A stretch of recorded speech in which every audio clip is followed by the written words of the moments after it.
na walang sawa. Sumisigaw sa liblib na lugar. Walang sino man ang nakakarinig.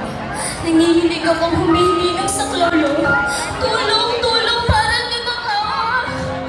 Paulit-ulit nilang ginagawang sakit na habang buhay kong iniindahin. Tinanggal ang aking inumpame. Pinunit ng sablot na pila sa akin hinay.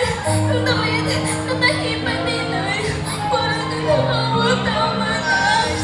Pero nakangiti nila itong ginagawa. Na walang nakuha ng malay. Ramdam ko na lamang ay parang na ako inililibig ng buhay.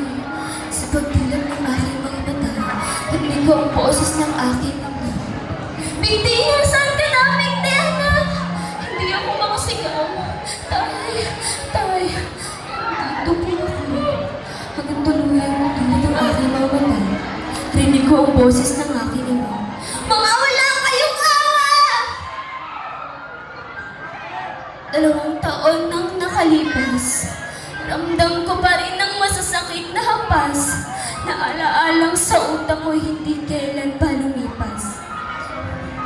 Habang naririnig ang panghusga ng ibang tao, bata pa may anak na, kasabay ng yapak ng anak ko.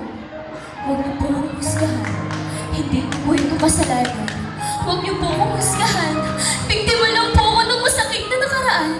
Huwag niyo po akong husgahan, pilit lang po sa akin kinuha ang buhay kong iniingatan. Pagod na akong mabuhay sa mundo to, pagod na akong kasuklaman ng tao. Tay, anak, hindi po kayo mabuhay, pero ayoko na po mabuhay. Ako si Bikti, biktima ako ng pait ng buhay.